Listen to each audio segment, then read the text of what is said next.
Assalamualaikum warahmatullahi wabarakatuh. Pada hari ini, kami akan membentangkan tajuk pengaruh kewangan Islam dan bukan Islam terhadap ekonomi Islam.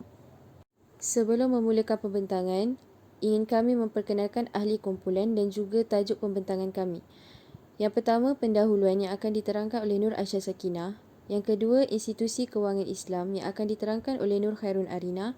Yang ketiga, institusi kewangan bukan Islam yang akan diterangkan oleh Afifatul Hanim. Dan yang keempat, pengaruh terhadap ekonomi Islam yang akan diterangkan oleh Nur Fatihah. Akhir sekali, penutup yang akan diterangkan oleh Nurul Ardiana.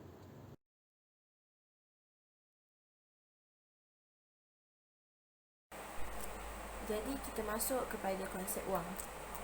Wang boleh didefinisikan sebagai benda yang boleh diterima umum dan dijadikan sebagai alat pertukaran di antara barang dan perkhidmatan. Seperti mana yang kita semua tahu, wang memainkan peranan yang sangat penting dalam meningkatkan pertumbuhan ekonomi negara. Wang juga digunakan sebagai alat pengganti sistem barter yang digunakan pada zaman dahulu dan menjadi alat perantaraan bagi memenuhi kesemua kehendak manusia dan keperluan manusia seperti tempat tinggal, pakaian dan makanan. Seterusnya, kita akan masuk kepada fungsi wang. Yang pertama sekali, wang digunakan sebagai alat perantaraan pertukaran.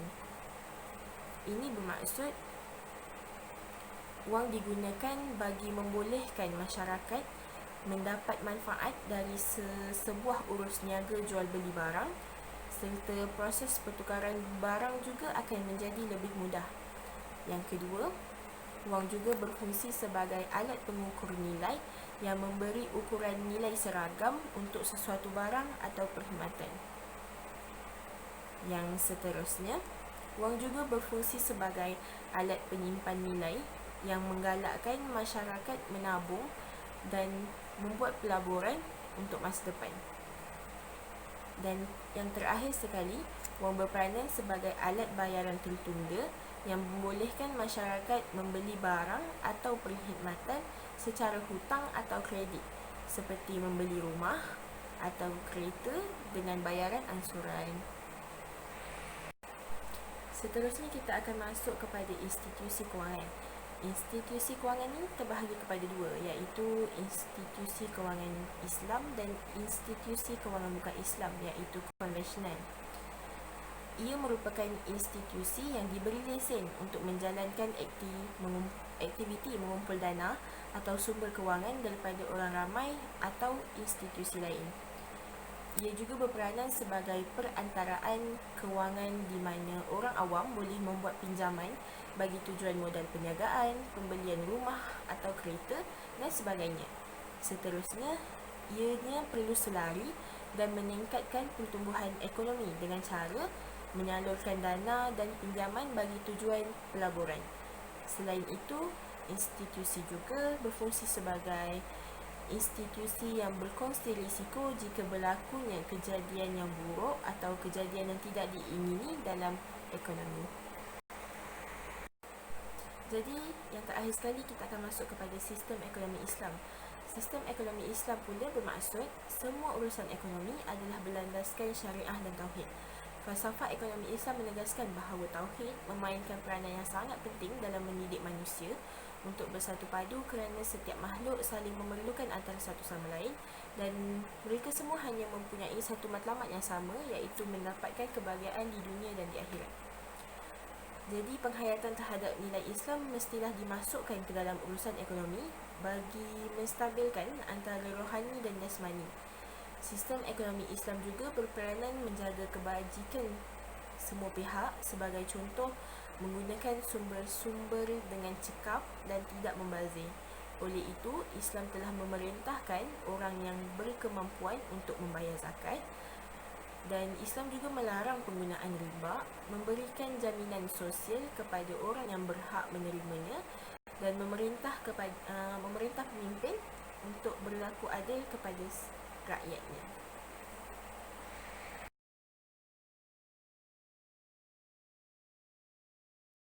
Assalamualaikum warahmatullahi wabarakatuh. Saya Nur Khairun Arina binti Abdul Aziz akan menerangkan objektif pertama kajian ini, iaitu untuk mengkaji institusi kewangan bukan Islam atau konvensional. Sebelum pergi lebih jauh, saya akan menerangkan sedikit tentang sejarah institusi kewangan bukan Islam. Bentuk terawal aktiviti institusi kewangan bukan Islam ini diketahui wujud kira-kira 850 tahun yang dahulu.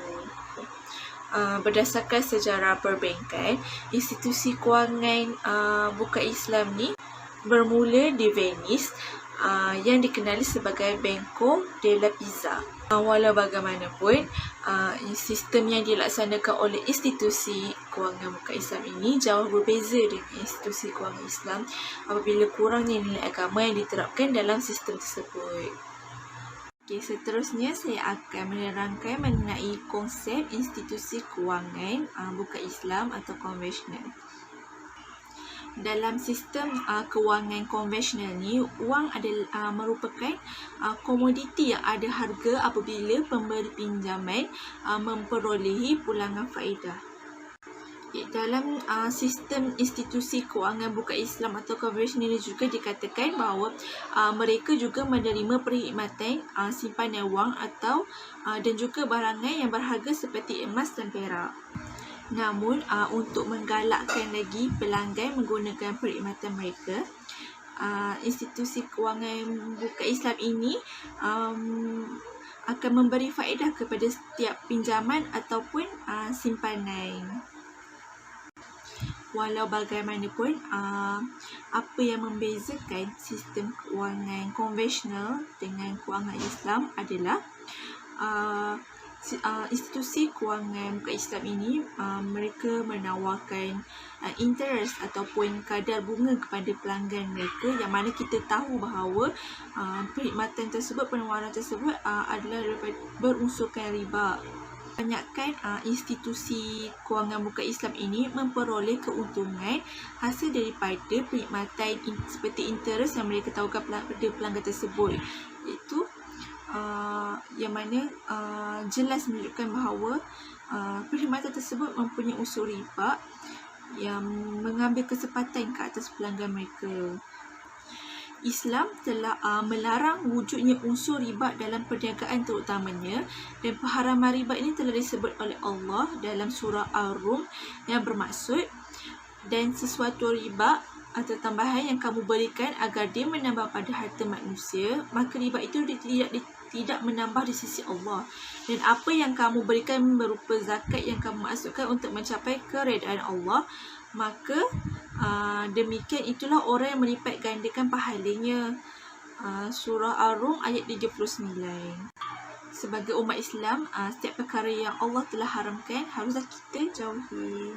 Walau bagaimanapun, terdapat dua prinsip yang digunakan dalam institusi kewangan konvensional, iaitu menetapkan bunga sebagai harga serta sistem bank mengenakan pelbagai yuran dalam peratusan tertentu. Bagaimanapun, terdapat dua prinsip yang digunakan dalam institusi kewangan bukan Islam atau konvensional ini, iaitu menetapkan bunga sebagai harga dan juga sistem bank kenakan pelbagai yuran dalam peratusan tertentu. Seterusnya, saya akan menerangkan pula mengenai matlamat institusi kewangan bukan Islam atau konvensional. Antara matlamat institusi ini ialah mengutamakan keuntungan untuk kepuasan duniawi. Kajian mendapati bahawa institusi kewangan bukan Islam ini lebih mengutamakan keuntungan untuk kepuasan duniawi. Institusi ini dikatakan dibina atas pemikiran manusia semata-mata. Berbeza dengan institusi kewangan Islam yang mana dibina untuk mencapai keredaan Allah. Hal ini dapat dilihat melalui pengendalian sistem kewangan konvensional yang rata-ratanya mempunyai unsur-unsur riba dalam urusan kewangan perbankan mereka yang langsung tidak dipandu oleh nilai iman dan takwa. Institusi ini dikatakan hanya mementingkan keuntungan sahaja semata-mata untuk kepuasan duniawi kerana mereka hal ini dikatakan dibina atas dasar pemikiran manusia semata-mata kerana mereka hanya mementingkan keuntungan untuk kepuasan duniawi semata-mata sehingga sanggup menindas hak orang lain. Dalam surah Al-Imran juga menyebut mengenai pengharaman riba yang bermaksud, hai orang-orang yang beriman, jangan kamu makan riba berganda-ganda dan bertakwalah kepada Allah supaya kamu mendapat kejayaan. Surah Al-Imran ayat 130. Oleh hal yang demikian, matlamat yang hanya ingin mendapat kepuasan duniawi dan mengaut keuntungan sehingga menyebabkan orang lain terbeban dan tertindas itu perlu dielakkan serta-merta, terutamanya oleh umat Islam dalam hal kewangan dan juga perbankan.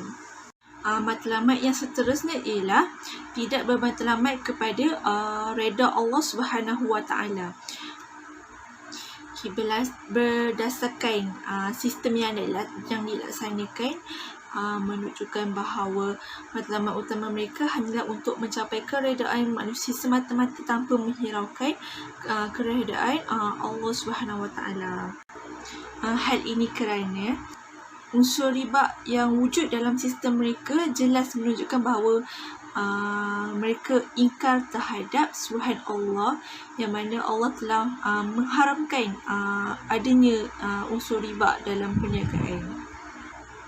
Allah mengharamkan riba ni kerana jelas sekali menunjukkan bahawa unsur riba tersebut akan menindas hak orang lain, seperti yang dapat kita lihat dalam sistem-sistem institusi kewangan, pelaksanaan kewangan konvensional ini. Mereka mengenakan kadar bunga yang tinggi sehingga menyebabkan pelanggan-pelanggan mereka terbeban untuk membayar semula.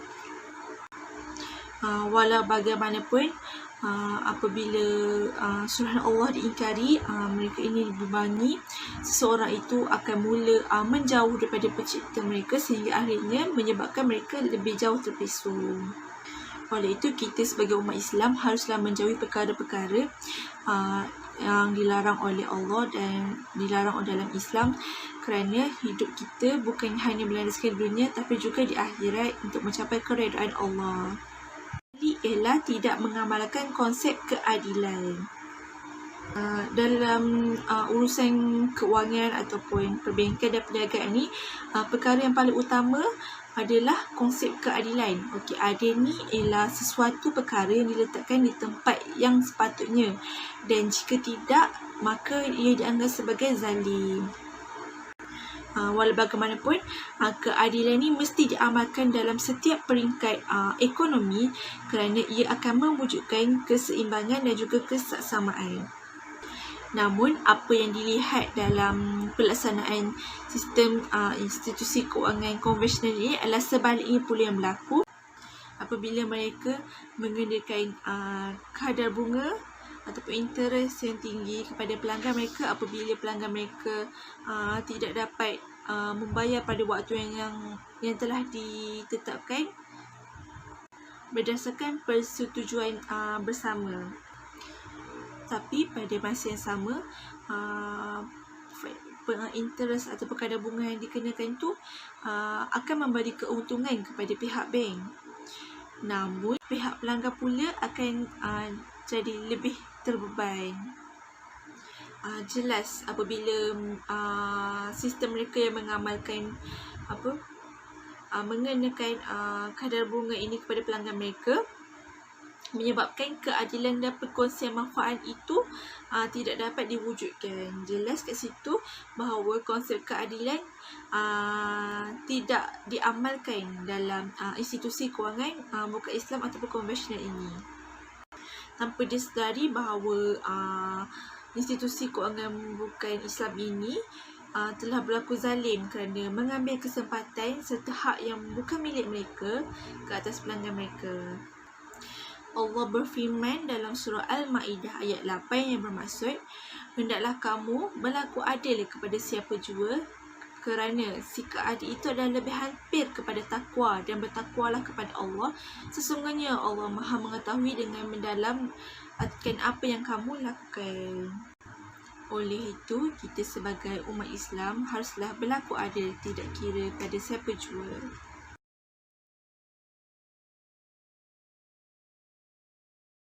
Ini adalah sejarah perbankan Islam. Okey, perbankan Islam ditubuhkan untuk menyediakan perkhidmatan perbankan terutama kepada umat Islam berdasarkan undang-undang syariah, dan dimulakan dengan penubuhan Perbadanan Wang Simpanan Bakal Haji pada bulan September 1963 supaya umat Islam ni boleh membuat simpanan untuk membuat haji. Okey, pada tahun 1969 pula Perbadanan Wang Simpanan Bakal Haji ni bergabung dengan Pejabat Urusan Haji untuk membentuk Lembaga Urusan dan Tambah Haji yang kini dikenali sebagai Lembaga Tambah Haji. Okey, Bank Islam yang pertama ditubuhkan adalah pada tahun 1983. Dan kemudian pada tahun 1993 pula di bawah skim perbankan bebas cukai, bank perdagangan, bank saudagar dan syarikat kewangan mula diizinkan untuk menyediakan produk dan perkhidmatan perbankan Islam. Oleh itu, Bank Negara Malaysia diorang menubuhkan National Shariah Advisor Council Islamic Banking and Takaful pada tahun 1997 sebagai institusi yang tertinggi yang membentuk tafsiran undang-undang syariah ni. Okay, itu sedikit sejarah perbankan Islam. Seterusnya kita masuk kepada konsep dan matlamat kewangan Islam. Okay, semua peraturan dan amalan fiqh muamalat ni bergantung berasal daripada Al-Quran dan As-Sunnah serta sumber sekunder undang-undang Islam yang lain macam ijma', qiyas dan ijtihad. Okey, jadinya setiap transaksi adalah berdasarkan konsep pembahagian untung dan rugi berdasarkan kepentingan peserta. Jadinya perbankan Islam ni diorang mementingkan manfaat kepada orang lain, bukannya untuk diorang sahaja. Jadinya asas transaksi adalah konsep menjalin perkongsian dengan pelanggan dan bukannya menjadi penghutang dan pemihutang. Kiranya dengan erti kata lain, perbankan Islam ini diorang macam bukan prinsip nak hapuskan faedah sahaja. Diorang nak buat perkongsian dengan pelanggan. Okey, yang seterusnya, bank dan institusi Islam menyediakan perkhidmatan perbankan Islam ni. Diorang mesti menubuhkan jawatan kuasa penasihat syariah untuk memantau mengenai undang-undang syariah dan memastikan operasi diorang tu sesuai dengan prinsip syariah. Okey, jadinya matlamat penubuhan institusi perbankan ni adalah untuk pertama sekali memenuhi keperluan dan menyediakan perkhidmatan perbankan alternatif kepada umat Islam. Macam kita ada perbankan konvensional kan. Jadinya bila ada perbankan Islam ni, orang Islam diorang ada alternatif lain untuk diorang lari pada perbankan konvensional tu. Okey, selain itu sebagai satu medium baru dakwah di Malaysia. Sebab apa? Sebab kemampuan untuk menarik masyarakat Islam dan masyarakat Islam untuk menggunakan produk dan perkhidmatan kewangan yang disediakannya tanpa menindas pengguna lah. Yang seterusnya adalah untuk menyediakan produk dan perkhidmatan perbankan tanpa riba. Okey, so yang seterusnya adalah institusi kewangan Islam. Okey, banyak institusi kewangan Islam yang membantu dalam perkembangan ekonomi. Okey, so yang pertama adalah institusi Baitul Mal. Institusi Baitul Mal ni diorang dikendalikan oleh YAPIM, Yayasan Pembangunan Islam Malaysia, Ekonomi Islam di Malaysia, yang merupakan institusi ekonomi Islam pertama ditubuhkan di Malaysia, iaitu pada bulan Oktober 1976. Tujuan penubuhan ni adalah untuk meningkatkan kesedaran dan mendorong masyarakat untuk bersedekah bagi menggerakkan sumber dari masyarakat, terutama dalam bentuk keuntungan. Jadinya dana-dana ini dilaburkan untuk menyumbat aset dan hasilnya digunakan untuk kegiatan ekonomi dalam mengembangkan ummah. Ia juga disalurkan ke dalam bidang akademik melalui seminar dan kursus. YAPIM ni juga diorang memberi manfaat kepada ummah macam pembinaan rumah anak yatim, bantuan peralatan perubatan untuk institusi pendidikan dan skim pajak gadai Islam. Okey, seterusnya perbankan Islam. Okey, perbankan Islam ni Bank Islam ni adalah satu institusi perbankan Islam yang pertama kat Malaysia. Jadinya Bank Islam ni diorang beroperasi ikut prinsip Islam dan tujuan untuk memberikan perkhidmatan perbankan kepada rakyat Malaysia.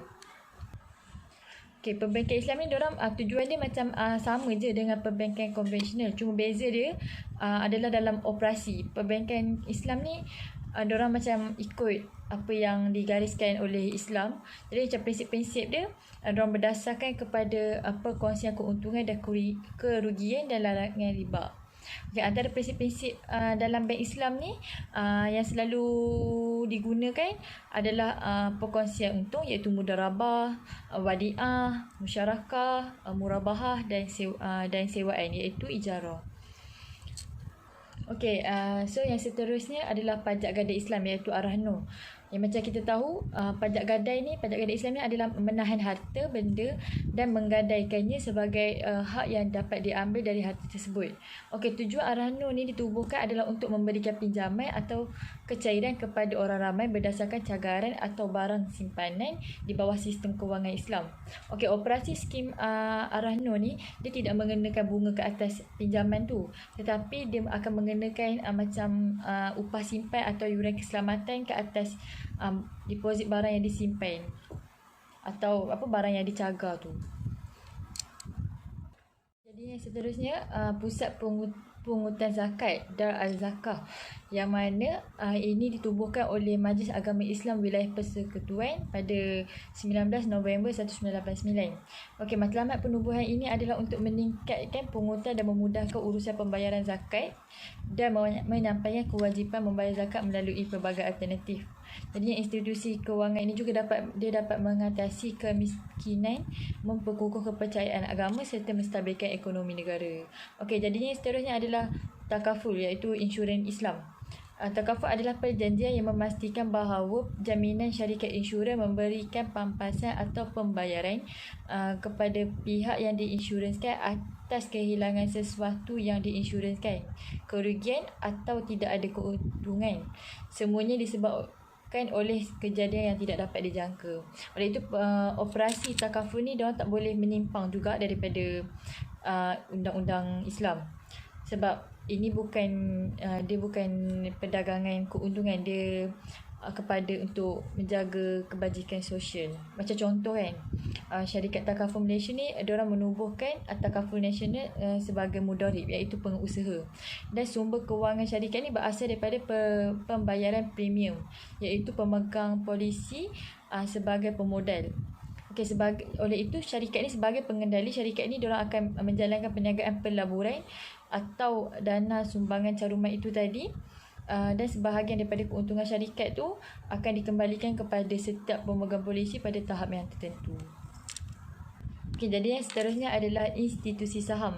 Tabung Amanah Saham Islam dia mula beroperasi pada 12 Januari 1993 dan diuruskan oleh Arab Malaysia Unit Trust. Kiranya Tabung Amanah Saham Islam ni adalah satu tempat yang institusi saham yang mengikut prinsip Islam.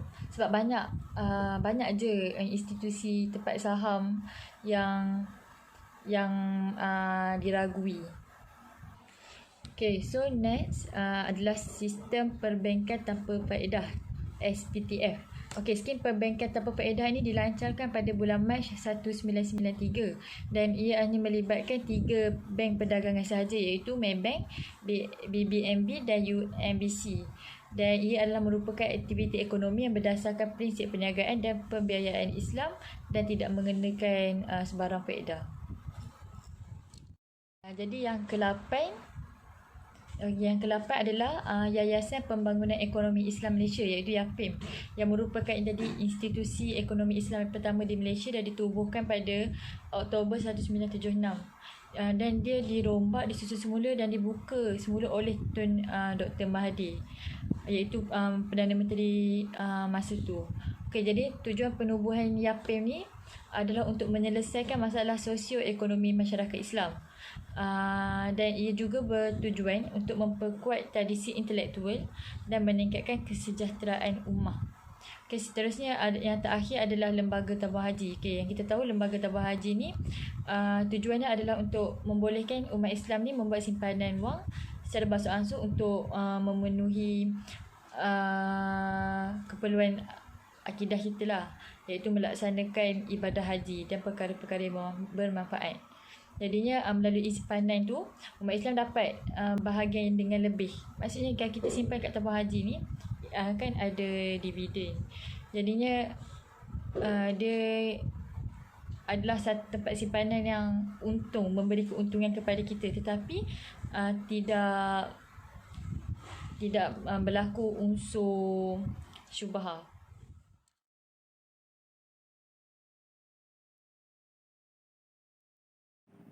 Assalamualaikum, nama saya Nur Fatia binti Hadimi dan seterusnya saya akan mengupas tentang isu kewangan penghapusan sistem bunga. Isu yang paling hangat dibincangkan apabila menyebut mengenai kewangan Islam adalah tentang persoalan mengenai konsep berkongsi untung sebagai pengganti bunga dalam perihal urus niaga institusi kewangan. Nisbah berkongsi untung adalah kerana adanya penawaran dan juga permintaan. Sebenarnya, sistem perkongsian untung adalah lebih baik daripada sistem yang mempunyai bunga. Ini adalah kerana bagi sistem yang menjalankan bunga, mereka lebih memfokuskan sama ada pihak penghutang tersebut dapat membayar semula hutang-hutangnya. Manakala, bagi sistem institusi kewangan Islam tanpa bunga, pihak pembiaya iaitu pihak bank lebih menitik beratkan tentang prospek untung serta daya pengeluaran hasil daripada projek tersebut. Sekiranya projek yang dijalankan oleh usahawan itu berjaya, makanya bank juga akan turut dianggap berjaya disebabkan kejayaan projek tersebut membawa pengaruh kepada kadar pulangan yang bakal diperolehi. Jika dilihat dalam sistem tanpa bunga, apa sahaja keuntungan yang diraih akan turut dinikmati oleh penyimpan juga, bukan kepada usahawan dan bank semata-mata.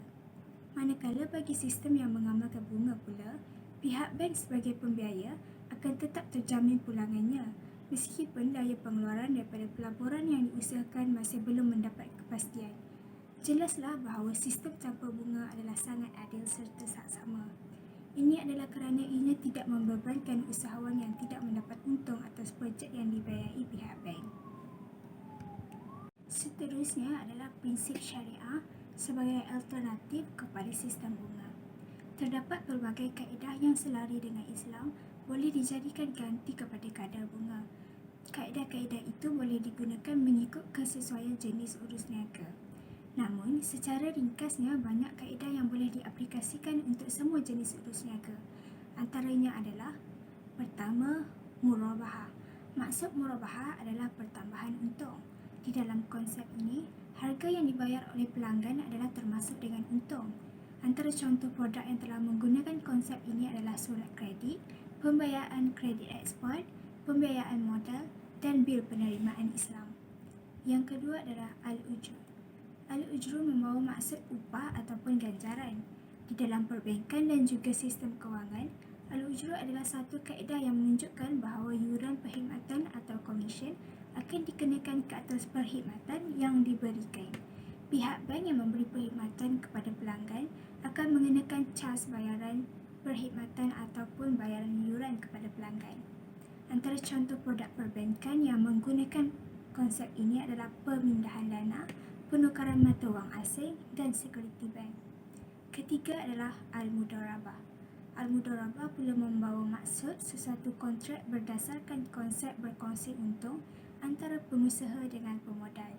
Berdasarkan kontrak ini, pengusaha dan juga pemodal akan berkongsi rugi maupun untung hasil dari perniagaan. Ianya adalah satu kaedah pembiayaan di mana satu pihak sebagai pengusaha, manakala satu pihak lagi adalah pemberi modal. Seterusnya, mereka akan membahagikan untung yang diperolehi antara pengusaha serta pemberi modal tersebut. Pembiayaan projek, unit amanah dan deposit pelaburan am adalah antara urus niaga yang menggunakan konsep mudarabah ini. Yang keempat adalah musyarakah. Bersyarikat, bersekutu atau berkongsi adalah makna bagi musyarakah. Ianya melibatkan kontrak perkongsian di antara dua ataupun lebih ramai pemodal dalam satu perniagaan. Sumbangan tertentu akan diberikan oleh pemodal, seterusnya mereka sama-sama berkongsi untung dan rugi. Unit amanah adalah salah satu produk perbankan yang menggunakan konsep musyarakah. Yang kelima adalah al-istisna. Al-istisna pula bermaksud kontrak berjual beli barang tempahan sama ada tidak mendahului harga maupun mendahulukan harganya. Dengan konsep ini, Pembeli dibolehkan menempah sesuatu daripada pembuat barang, seterusnya dengan harga barang tersebut boleh dibayar kemudian ataupun dibayar dahulu. Sebagai contoh adalah pembiayaan perumahan dan juga pembiayaan projek.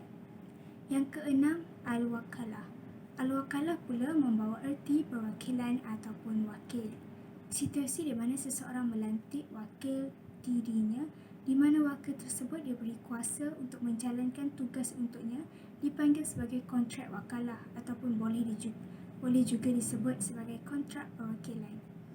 Sebarang tindakan yang dijalankan oleh pihak wakil adalah diterima sebagai tindakan kepada orang yang diwakilinya. Yang ketujuh, al-kafalah. Kafalah pula membawa maksud penjamin atau jaminan. Ianya adalah satu kontrak jaminan di mana sekiranya satu pihak lagi gagal menjalankan tanggungjawabnya, maka pihak penjamin akan menanggung liability. Contohnya dapat dilihat dalam bond custom serta jaminan tender. Yang ke-8 adalah konsep al-wadiyah. Al-wadiyah bermaksud sesuatu kontrak berdasarkan konsep jaminan ataupun konsep amanah. Berdasarkan kontrak ini, satu pihak dibenarkan untuk menjaga harta pihak satu lagi atas sebab dasar amanah. Oleh itu, pemegang amanah dibolehkan untuk menggunakan maupun tidak menggunakan barang yang telah diamanahkannya. Deposit semasa dan deposit tabungan adalah antara produk perbankan yang mengaplikasikan konsep ini. Yang terakhir adalah bai' al-inah. Maksud bai' al-inah adalah satu kontrak berjual beli secara hutang tunai. Berdasarkan kontrak ini, kontrak penjualan semula barang dilakukan secara tunai, manakala kontrak pembelian barang ialah secara hutang.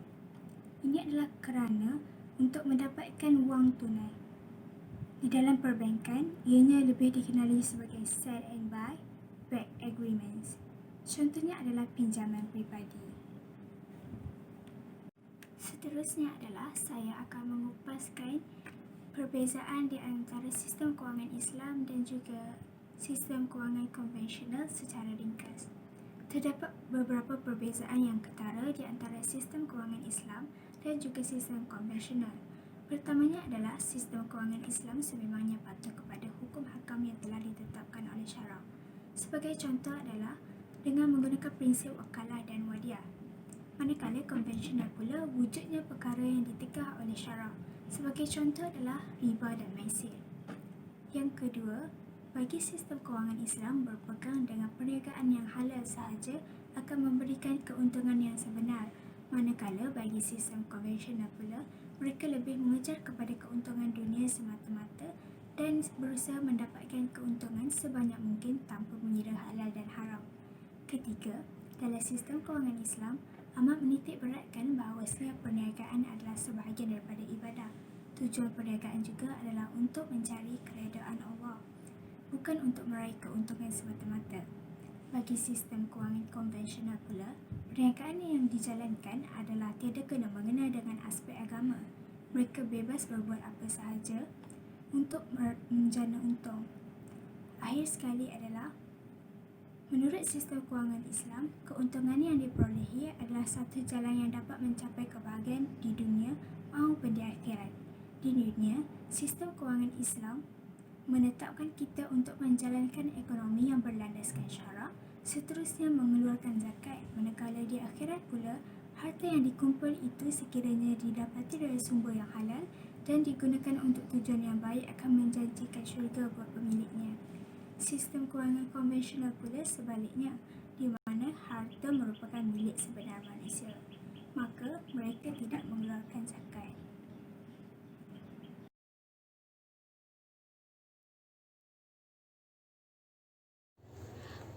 Khulasa daripada perbincangan di atas, kita dapati bahawa ekonomi Islam memberi banyak maslahat kepada umat Islam dan juga umat sejagat, yang mana institusi-institusi kewangan memainkan peranan dalam memantapkan dan mengukuhkan dasar dan perkembangan ekonomi Islam. Dalam menjalani kaedah dan dasar ekonomi Islam ini, terdapat banyak kaedah yang dilakukan bagi mengelakkan ketidakadilan dan penindasan. Yang keduanya, Islam sangat mementingkan dasar maqasid syariah dalam pengurusan ekonomi negara. Hal ini kerana terdapat banyak kemaslahatan yang akan didapati jika mematuhi tuntutan syariat. Salah satunya adalah dapat mencapai objektif ekonomi Islam, iaitu menghapuskan penindasan terhadap golongan-golongan yang berhak. Realitinya, masih banyak cara dan kaedah yang dapat dijalankan bagi melaksanakan sistem ekonomi Islam. Dan banyak juga perkara yang perlu dijaga seperti rasuah, pecah amanah dan sebagainya bagi mengelakkan fitnah kepada agama dan juga ketidakharmonian dalam negara. Tanpa disangka, perkara yang diambil remeh ini kadang-kala menjadi punca tidak tercapainya dasar ekonomi yang ingin dicapai, iaitu ekonomi Islam yang berdasarkan tuntutan syariah. Sekian daripada kami. Terima kasih.